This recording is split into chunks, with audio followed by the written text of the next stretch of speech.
দশম বঙ্গমেলার আজ দ্বিতীয় দিন।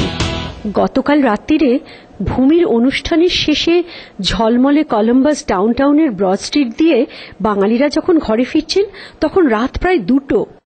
কিন্তু শনিবার সকালে দেরি করে ঘুম থেকে ওঠার বিলাসিতা না, এ সপ্তাহে করা চলবে না। 3টে মঞ্চ জুড়ে ঠাসা প্রোগ্রাম সকাল 10:30 থেকে। এদেশের প্রতিভাবান শিল্পীদের শ্রোতাদের সামনে উপস্থিত করা বঙ্গমেলার অন্যতম মুখ্য উদ্দেশ্য। আজ তাই সারা দিন ধরে বিভিন্ন শহরের শিল্পীরা বৈচিত্র্যে ভরিয়ে রেখেছিলেন। প্রথমেই উল্লেখ করি শিশু শিল্পীদের অনুষ্ঠান। মন কাড়ল ডেট্রয়েটের শরীরধরের সেতার, ন্যাশভিলে শিশু শিল্পী পরিবেশিত দৈত্যের বাগান, সুন্দর পরিবেশনা। আমি হলাম গিয়ে এই কেল্লার দৈত্য রাজা। এছাড়াও চলেছে কোথাও একক সঙ্গীত, কলকাতা কলকাতা কলকাতা, কোথাও যুগ্ম পরিবেশনা,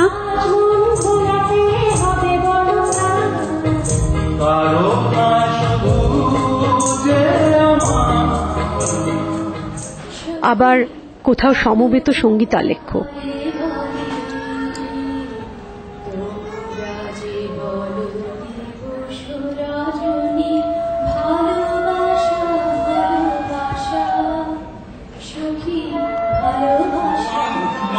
সঙ্গে বিয়ে দিল, গলায় দড়ি করছে বলে পুকুরে এখানে ঝুলিয়ে দিল না।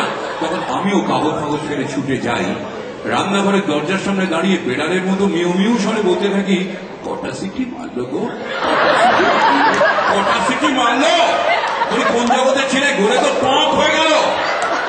পাপ নয়, বিশ্বাস করুন কি যে। স্থানীয় শিল্পীদের মধ্যে বৈচিত্র্য নিয়ে এলেন কলকাতার সতীনাথ মুখোপাধ্যায়। প্রেসার কুকারের মধ্যে থেকে পুরো একটা চাকার মতো বরফি বেরিয়ে এলো, যাকে বলা যায় রাইস কেক।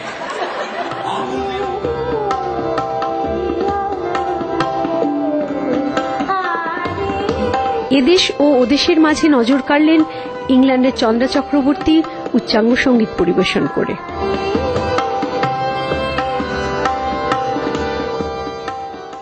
এরই ফাঁকে অন্যদিকে রেনেসার ঘরে চলেছে সাহিত্য আলোচনা।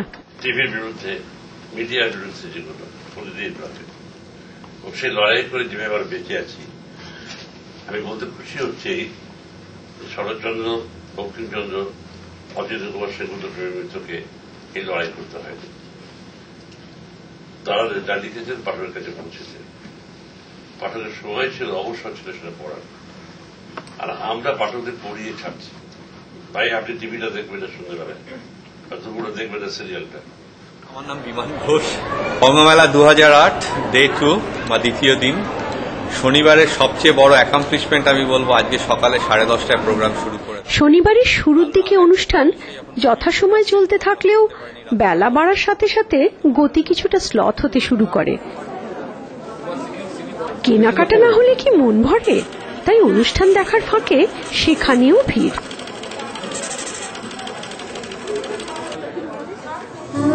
কলকাতা থেকে আসা নতুন শিল্পীদের মধ্যে ভালো লাগলো শাওনি মিত্র রাধুনী।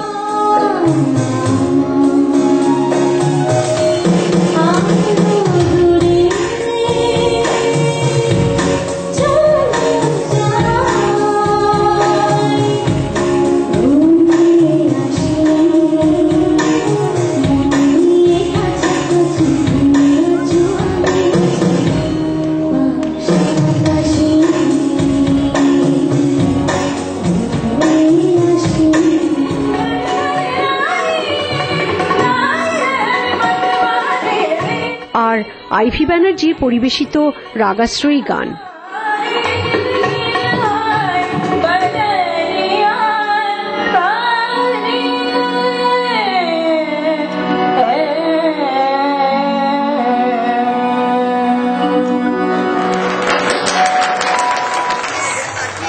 আজ সন্ধেবেলায় ভিড় ছিল মূলত তিস্তা মঞ্চে। অসাধারণ নৃত্যানুষ্ঠান, বসন্তোৎসব উপহার দিলেন Sukalyan Bhattacharya dance troop.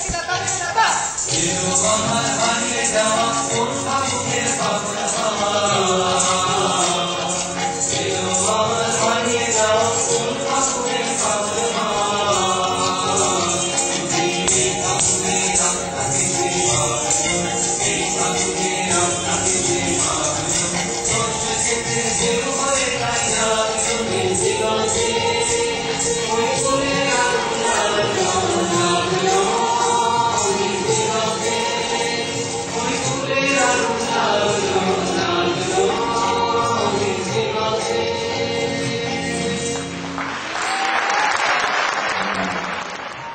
we'd like to play one more item for you.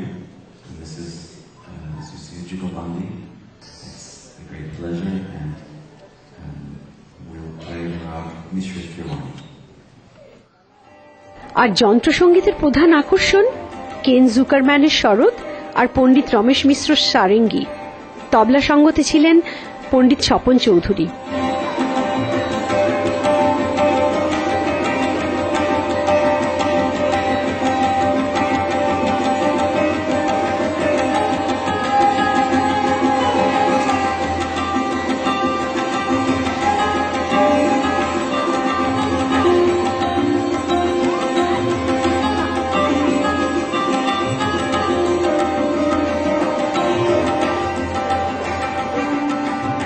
সময়ের চাপে সংক্ষিপ্ত করতে হলো যুগলবন্দি।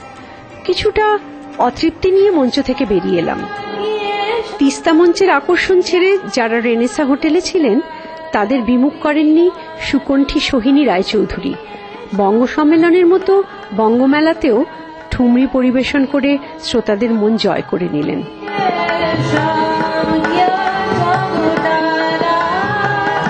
এখন তিস্তা মঞ্চে উপচে পড়া দর্শক।